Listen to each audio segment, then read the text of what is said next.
வணக்கம் தோழர்களே, நான் தான் உங்கள் ஜேபி. நாம் இன்னைக்கு எங்கே வந்திருக்கோம்னா, எந்த யூடியூப் சேனல்லையும் இந்த இடத்த பற்றி சொல்லியிருக்க மாட்டாங்க. எங்கேயுமே இந்த தகவல் இருக்காது. 9 கொலை வழக்கில் சம்மந்தப்பட்ட மலையனூர் மம்முட்டியான் அவர்கள் கொல்லப்பட்ட இடத்துக்கு தான் நம்ம இன்னைக்கு வந்திருக்கோம். வாங்க போகலாம்.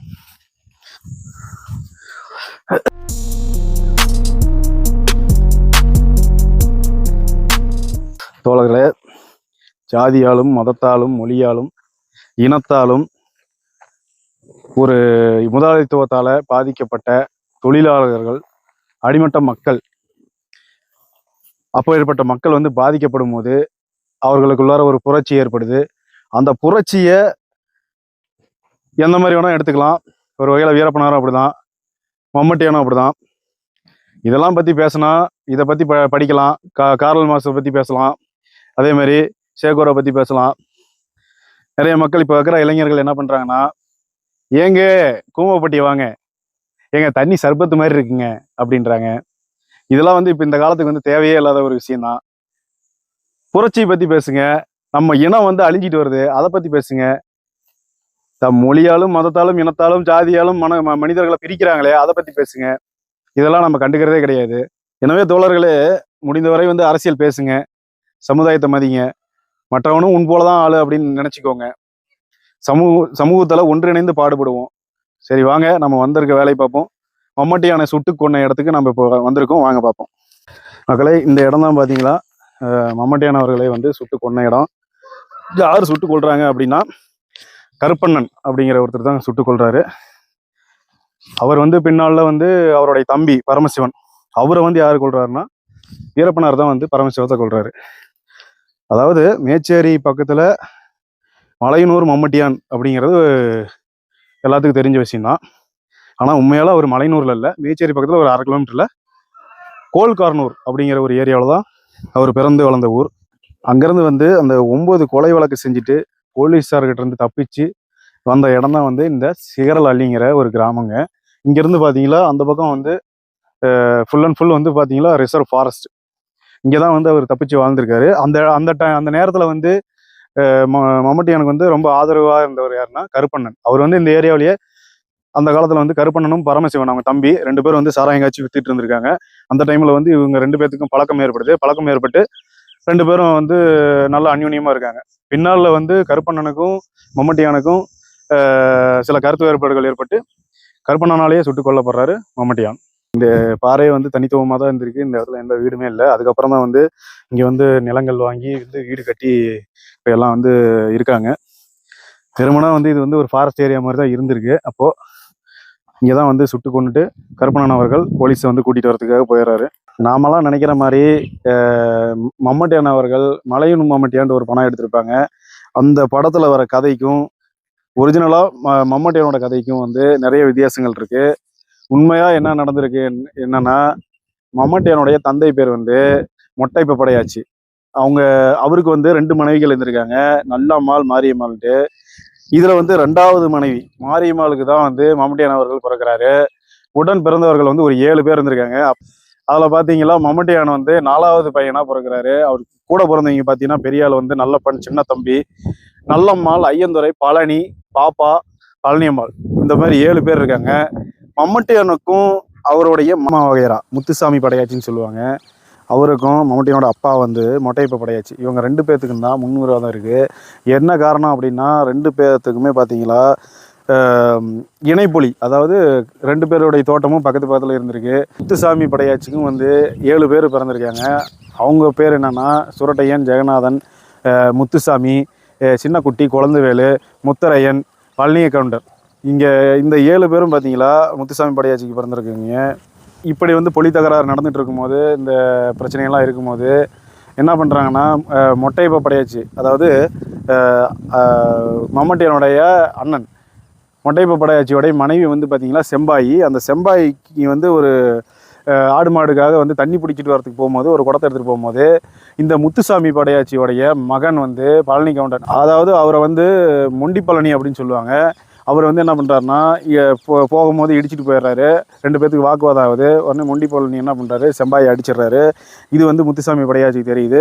உடனே இது ஒரு பிரச்சனை ஆகும்போது லோக்கல்ல வந்து ஒரு பஞ்சாயத்து மாதிரி வைக்கிறாங்க. அது செட் ஆகலை. உடனே வந்து அது கேஸ் ஆகுது. இந்த பிரச்சனையில மொட்டைப்ப படையாச்சி வகைராக்கள், அதாவது மம்மட்டியான் வகைராக்கள் வந்து பிரச்சனைக்கு போறாங்க. அது வந்து பெரிய பிரச்சனையாகுது. இதுல வந்து என்னன்னா ஒரு 17 பேர் மேல அப்பயே வந்து அந்த கேஸ் வந்து பதியுது.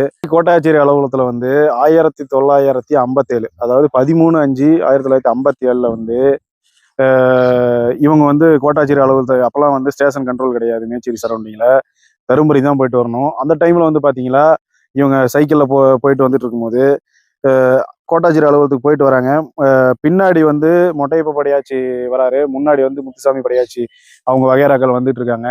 அதாவது தருமபுரி கோட்டாட்சியர் அலுவலகத்துல இருந்து ரிட்டர்ன் வரும்போது மேச்சேரி பக்கமா வரும்போது, இப்போ வந்து கேஎஸ் தியேட்டர்னு இருக்கு, அப்போ வந்து ராஜா தியேட்டர்னு இருந்திருக்கு. அந்த இடத்துல வந்து பாத்தீங்களா முத்துசாமி படையாச்சி அவர்களுடைய வகைராக்கள் இருக்கிற முத்துசாமியும் அவர் மகன் மொண்டி பழனி 2 பேரும் சேர்ந்து, இன்னும் ஒரு 5-6 பேர் சேர்ந்து என்ன பண்றாங்கன்னா, மம்மட்டியானுடைய அப்பா, அதாவது மொட்டையப்ப பழனி படையாச்சியையும் அவருடைய சித்தப்பா வந்து பொண்ணு கவுண்டர் 2 பேர்த்தையும் வந்து அதே இடத்துலயே வெட்டி கொள்றாங்க.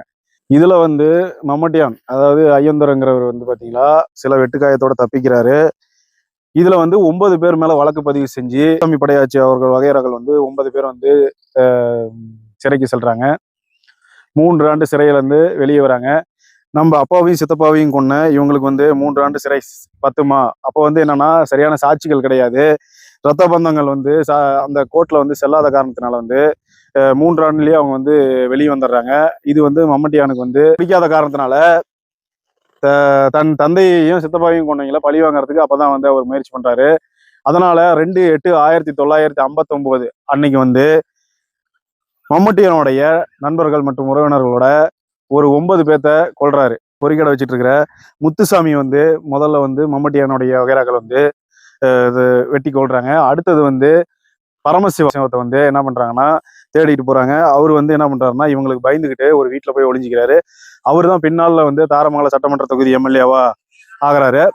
அடுத்தது வந்து வேலாயுதம், சின்னக்குட்டி, வைத்தி, கோல்கார்னூர்ல வந்து சுப்பிரமணி, முத்தரையன், இன்னொரு சுப்பிரமணி, ஆயிண்டால், ரெட்டியூர் பகுதியில் வந்து பச்சான்னு சொல்ற வந்து பச்சியண்ணன், இவங்களெல்லாம் வந்து வீடு தேடி போய் வந்து வெட்டி தலையை வெட்டி கொள்றாங்க.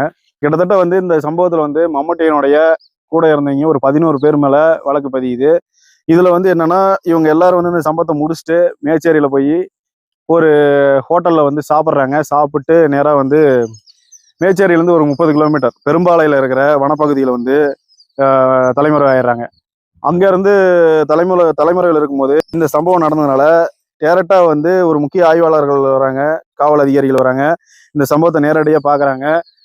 இது சம்பந்தமா வந்து மம்மட்டியான் கூட இருந்த 11 பேர் இருக்காங்கல்ல, அவங்களுடைய உறவினர்களை ரொம்ப சித்திரவதை பண்றாங்க, ரொம்ப கொடுமை பண்றாங்க. உங்க மகன் எங்கே, உங்க கணவர் எங்க, அப்படி இப்படிலாம் கேட்டுக்கிட்டு ராவடி பண்ணிட்டு இருக்காங்க.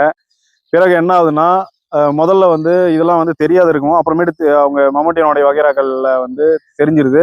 அப்புறம் வந்து அவங்க இந்த மாதிரி வந்து நம்மளால வந்து நம்ம உறவினர்கள் யாரும் பாதிக்கப்படக்கூடாது அப்படின்ட்டு முதல்ல 2 பேர் வந்து சரணடைகிறாங்க. அவங்க யாருன்னா சுப்பிரமணியன், சாமியண்ணன்.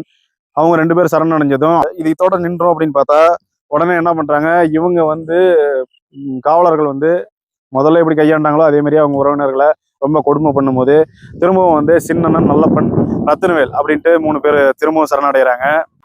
மீதி இருக்கிற கூட வந்து வீரப்பனோட இருக்கிற 5 பேர், அவரோட 6 பேர் எல்லாரும் வந்து அங்கிருந்து பெரும்பாலை வனப்பகுதியிலேருந்து ஒகேனக்கல் வனப்பகுதிக்கு போயிடுறாங்க. இந்த 4 பேர்ல பாத்தீங்களா 5 பேர்ல பாத்தீங்களா சரணடைஞ்ச 5 பேர்ல 4 பேர் வந்து சரியான வந்து ஆதாரங்கள் இருந்து சம்பந்தமே இல்லாத நிறைய ஆதாரங்களை கொடுக்கப்படுது எதிர்த்தரப்புல இருந்து. அதனால வந்து 4 பேர் வந்து தூக்கிலிடப்படுறாங்க. ஒருவர் சிறார் அப்படிங்கிறதுனால அவர் வந்து ரத்னவேல், அவர் வந்து 1966 வந்து விடுதலை ஆகுறாரு. அவரு வந்து 5 ஆண்டுகள் சிறை தண்டனை அனுபவிச்சுட்டு வெளியே வராரு. பின்னால 1961 மம்மட்டியனுடைய தம்பி ஊமையன் என்கிற பழனி, அவர் வந்து போலீசாரால் சுடப்படுறாரு. அதற்கு பின்னர் பாத்தீங்களா 1963 கத்திரிமலையில கண்ணுப்பயன், கோவிந்தன் 2 பேர்த்த வந்து சுட்டு கொள்றாங்க. மற்ற இருவர் வந்து தப்பியோட முயற்சி பண்ணும்போது கைது செய்யப்படுறாங்க. மம்மட்டியான் மட்டும் அங்கிருந்து தப்பிச்சிடுறாரு. இவரை வந்து தனிப்பட வச்சு அப்பதான் வந்து இது பண்றாங்க. முக்கியமா வந்து பாத்தீங்கன்னா தமிழ்நாட்டுல தனிப்படை வச்சு தேடின குற்றவாளிகள் யாராருன்னா இந்த ஆட்டையாம்பட்டி துணுக்கான்னு சொல்லுவாங்க, மேச்சேரி மம்மட்டியான், சீவலப்பேரி பாண்டி, அதே மாதிரி வேடந்தூர் வீரமணி, இவங்கெல்லாம் வந்து தனிப்படை வச்சு தேடி இருக்காங்க. அதன் பிறகு ஒகேனக்கல் பக்கம் போனதும் கருப்பண்ணன் அப்படிங்கிறவர் வந்து வந்து மம்மட்டியானுக்கு வந்து பழக்கமாகுது. கருப்பண்ணன் வந்து அந்த ஏரியாவில் வந்து சாராயம் காய்ச்சிட்டு இருந்தவர். கருப்பண்ணனுக்கு பார்த்தீங்களா பரமசிவம் அப்படின்னு ஒரு தம்பி இருந்திருக்காரு. ஒகேனக்கல் கடையில கருப்பண்ணனுடைய தங்கச்சி வந்து பொன்னாத்தாங்கிறவங்க வேலை செஞ்சுட்டு இருக்காங்க. அவருக்கும் வந்து மம்மட்டியானுக்கும் வந்து நல்ல பழக்க வழக்கங்கள் இருந்திருக்கு. 1964 என்ன ஆகுதுன்னா, அந்த பழக்க வழக்கங்கள் வந்து கருப்பண்ணனுடைய அப்பாவுக்கும் பிடிக்கல, கருப்பண்ணுக்கும் பிடிக்கல. இது பல முறை வந்து மம்மட்டியான்கிட்ட சொல்லியிருக்கிறாங்க. அது வந்து அவர் ஏத்துக்கல. ஏன்னா வந்து ஏற்கனவே வந்து மம்மட்டியானுக்கு 2 மனைவிகள். அதன் பிறகு இங்க வந்து கருப்பனுடைய தங்கையும் வந்து அவர் வந்து ரொம்ப காதலிக்கணும். அந்த பொண்ணு காதலிச்சிருக்கு. 2 பேரும் காதலிச்சு பண்ணிட்டு இருக்கும் போதுதான் என்ன ஆயிருக்குன்னா, இவங்க கருப்பண்ணனுக்கு சுத்தமா பிடிக்காத காரணத்தினால போலீஸுக்கு வந்து துப்பு கொடுக்குறாரு கருப்பண்ணன். துப்பு கொடுக்கும்போது என்னன்னா, நீ வந்து மம்மட்டியான கொண்டுட்டு வந்துரு, உனக்கு என்ன ரிவார்டு வேணுமோ வாங்கிக்கோங்க அப்படின்னு சொல்லி போலீஸார்கள் வந்து இது பண்றாங்க. ஏன்னா வந்து அந்த டைம்ல வந்து சாராயம் காய்ச்சிட்டு கருப்பண்ணன் அவர்கள் வந்து இருக்கும் பொழுது போலீஸோட ஆதரவு வேணும் அப்படிங்கிறதுக்காக போலீஸ் கூட கூட்டு சேர்ந்திருக்கிறாரு. பின்னால வந்து சாப்பாடு எடுத்துட்டு போறதுக்காக கருப்பண்ணன் வந்து மம்மட்டியான சந்திக்கும் போது சாராயத்தையும் கொண்டு போயிருக்கு. 2 பேருமே சாராயம் சாப்பிட்டுருக்காங்க. சாராயத்தை சாப்பிடும்போது என்ன பண்றாருன்னா, மம்மட்டியனுடைய துப்பாக்கியை எடுத்து கருப்பண்ணன் மம்மட்டியான சுட்டு கொள்றாரு. இந்த சம்பவத்துல பாத்தீங்களா, கருப்பண்ணன் வந்து மம்மட்டியான சுட்டு கொன்னதுக்கு அப்புறம் பின்னால வந்து வீரப்பனோட தொடர்பு ஏற்படுத்திக்கிறாரு. வீரப்பனுக்கும் இந்த சம்பவங்கள்லாம் தெரியுது. ஏன்னா மம்மட்டியானும் வீரப்பனும் பேசி பழகிட்டுலாம் இருந்திருக்காங்க. இந்த சம்பவத்துல வந்து பாத்தீங்கன்னா, வீரப்பனாருக்கு வந்து இவர் வந்து பெண் விஷயத்துல இப்படி இருக்கிறதுனால வீரப்பனாருக்கு பிடிக்காத போயிருது. அதனால வந்து எதுவும் கண்டுக்காத விட்டுறாரு. கருப்பண்ணன் அதனால மம்மட்டியான அவரே கொண்டுறாரு. பின்னால வந்து கருப்பண்ணனும் மம்மட்டியானும் நல்லா க்ளோஸா இருந்திருக்காங்க. அதுக்கப்புறம் பாத்தீங்களா, கருப்பண்ணனுடைய உடன் பிறந்த தம்பி பரமசிவம் 2 பேர்த்துக்கும் வந்து பங்காளி பிரச்சனை வருது, சொத்து பிரச்சனை வருது. இதெல்லாம் பார்க்கும்போது வந்து நேருக்கு நேரா வந்து கருப்பண்ணனால தனது தம்பிய, அதாவது மம்மட்டியானையே கொன்ன கருப்பண்ணனால தனது தம்பி பரமசிவத்தை கொல்ல முடியல. அப்படின்னா அந்த அளவுக்கு பராக்கிரமசாலியா இருந்திருக்காரு. அவர் வந்து என்ன பண்றாருன்னா, அவரும் சாராயம்லாம் காய்ச்சிக்கிட்டு துப்பாக்கியெல்லாம் கையில வச்சுக்கிட்டு ஊர்ல எல்லாம் பயங்கர ரபடிசம். செங்கப்பாடியெல்லாம் பார்த்தீங்களா வந்து பரமசிவம் அப்படின்னு சொன்னாலே பயங்கரமான ரவுடி அப்படின்னு தான் சொல்லுவாங்க. அந்த அளவுக்கு வந்து பயங்கரமான அட்டூழியம்லாம் பண்ணிட்டு இருந்திருக்காரு. இவர் அடக்கணும் அப்படின்னு சொல்லிட்டு வீரப்பனார்கிட்ட போய் கருப்பண்ணன் வந்து முறையிடுறாரு. சரி, நான் வந்து எதுவும் பண்ண முடியாது, நீயே வந்து உன் தம்பியை கொன்று அப்படின்னு சொல்லிட்டு கருப்பண்ணனுக்கு வந்து வீரப்பனார் வந்து துப்பாக்கி கொடுத்து நீ சுட்டு கொன்று அப்படின்னு சொல்றாரு. இவர் ஒரு ஓரமா ஒளிஞ்சிக்கிறாரு. கரெக்டா பரமசிவம், அதாவது செங்கப்பாடி டு ஆலம்பாடி ரோட்ல வந்து பரமசிவம் வந்துட்டு இருக்கும்போது அவரும் கையில துப்பாக்கி எல்லாம் வச்சுட்டு தான் வராரு. உடனே கருப்பண்ணன் வந்து நேருக்கு நேரா நின்று துப்பாக்கியை எடுத்து நீட்டும் போது பரமசிவத்தை பார்த்ததும் பயந்து துப்பாக்கி கீழே போட்டு போய் நேரா வீரப்பன் பின்னாடி ஒளிஞ்சிக்கிறாரு. கொஞ்சம் அசந்திருந்தா கூட ஒண்ணு வீரப்பனாரையோ இல்லைன்னா வந்து கருப்பண்ணனையோ சுட்டுக்கிறதுக்கு வாய்ப்பு இருக்கு. இவர் வந்து வீரப்பனார் வந்து துப்பாக்கி சுடுறதுல பயங்கரமான கைத்திறந்த ஆளா இருக்கவும் டக்குன்னு எடுத்ததுமே வந்து பரமசிவத்தை சுட்டுறாரு. ஆனா சாகல. இன்னொரு ஈடு விழுவுது நெஞ்சில. அப்புறம்தான் வந்து சாகுறாரு. மொத்தமா 2 ஈடு விழுவுது. தோட்டா துப்பாக்கி, அப்ப இருக்கிற மருந்து குழல் துப்பாக்கியில வந்து 2 ஈடு விழுந்த பின்னாடிதான் பரமசிவம் அவர்கள் இறக்குறாரு. அப்புறம் பின்னால நான் தான் வந்து கொலை பண்ணேன் அப்படின்னு சொல்லிட்டு கருப்பண்ணன் வந்து போலீஸ்ல சரணடைகிறாரு. ஆனால் பிற்காலத்துல வந்து வீரப்பனார் தான் இந்த கொலையை செய்தார்ன்ட்டு போலீஸார் கண்டுபிடிச்சிடுறாங்க. முதல்ல ஆணவ வேட்டை செஞ்சுக்கிட்டு இருந்த காலகட்டத்துல முதல்ல ஒரு மனிதனை பழக்க வழக்கத்துக்காக வீரப்பனார் அவர்கள் கொல்றாரு. அவர் தான் பரமசிவம். தனது முதல் கொலையே வந்து பாத்தீங்களா வீரப்பனாருக்கு வந்து பரமசிவம் தான்.